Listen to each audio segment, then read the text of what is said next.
మా నాయకుడు జగనన్న మాటే నాకు వేదంగా నేను భావించి దోచుకో పంచుకో తినుకో అవన్నీ నమ్మే ఉంటే నీ ఫేస్ లాగే నువ్వు ఏదో కన్నాలేసుకు బతకాల్సి వస్తుందిరా. నేను అక్కడికి వెళ్ళి పోటీ చేయడం జరిగింది.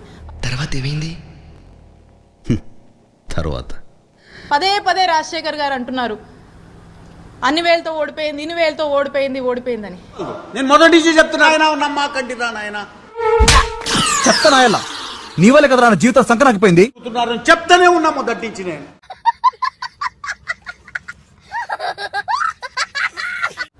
ప్రజలకు మంచి చేసి మేము ఓడిపోయాం. నువ్వు నీ వస్త్రాలంకారం మీద పెట్టిన శ్రద్ధలో సగం శ్రద్ధ ఈ రాజకీయ పార్టీల మీద పరిజ్ఞానం పెంచుకునే దాని మీద పెట్టుకునే కనీసం ప్రతిపక్ష హోదా అయినా వచ్చేదమ్మా.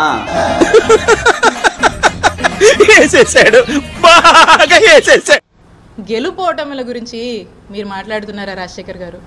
అయితే గెలుపు ఓటం అనేది సహజం. అబ్బా చెప్పుండ్రా అంటే చెప్తారు గింత పొడు. మేము 2019లో అధికారంలోకి వచ్చాక మంచి చేసి మేము ఓడిపోయాం. నేను గర్వంగా చెప్తా ఉన్నా. జగన్మోహన్ రెడ్డి గారి విధ్వంసకారుడు, పరిపాలన పనికిరాడు.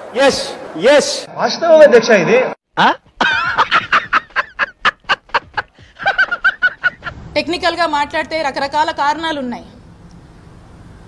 అదో ఇదో ఏదో అని మనం అనొచ్చు. తెలివిగా మొక్కకి మంత్రి పదవి ఎలా ఇచ్చాడు జగన్మోహన్ రెడ్డి నాకైతే అర్థం కావట్లా. ఈ పరిజ్ఞానం చూసి ఇచ్చాడా లేదంటే నీ అందచందాలు చూసి ఇచ్చాడా నాకు అర్థం కావట్లా. చిలక వాడే ఉద్దేశంతో అన్నాడు.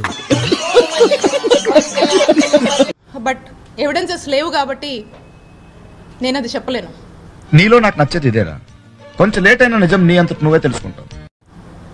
కాబట్టి మంచి చేసి మేము ఓడిపోయామని మేము గర్వంగానే చెప్పుకుంటాం. మార్పు చెందిన వాడే మనిషి అనే మంచి మాటలతో, మంచి ఆలోచనలతో, మంచి భావాలతో నేను ఎప్పుడు మీ ముందుకు వస్తూనే ఉంటాను.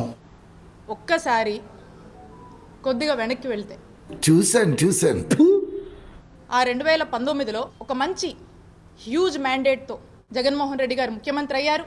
పార్టీ అధికారంలోకి వచ్చింది. 4 సంవత్సరాలు జగన్ గారు పరిపాలన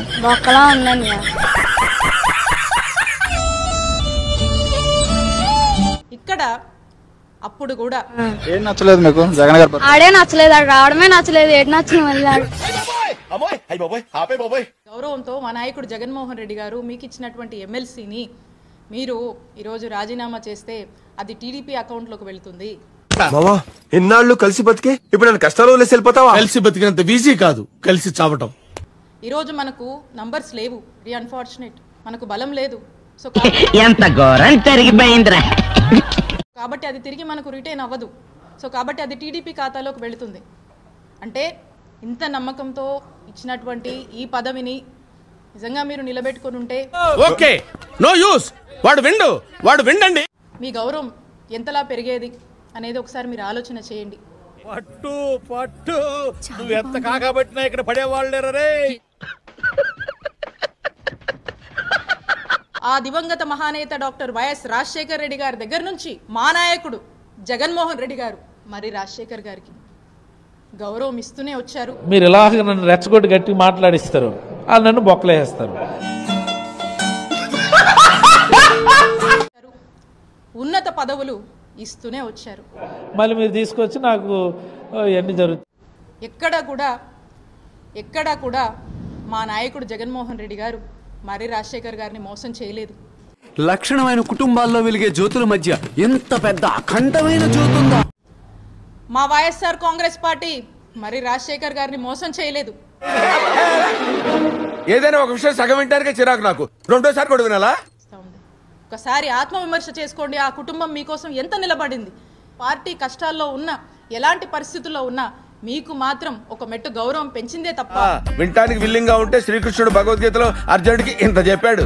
అయినా మా నాయకుడు జగనన్న మాటే నాకు వేదంగా నేను భావించి, మా నాయకుడు ఏం చెప్తే అది క్రమశిక్షణతో చేయడమే మాకు తెలుసు. ఎందుకంటే మీ ఆనందం నాకు ముఖ్యం. మా ఆనందం కోసం, మీ కమిషన్ కోసం. చూడటం కాదండి, మీరు చెయ్యాలంతే. సరే మీరు ట్రై చేస్తారన్నారంటే అది ఓకే అయిపోయిన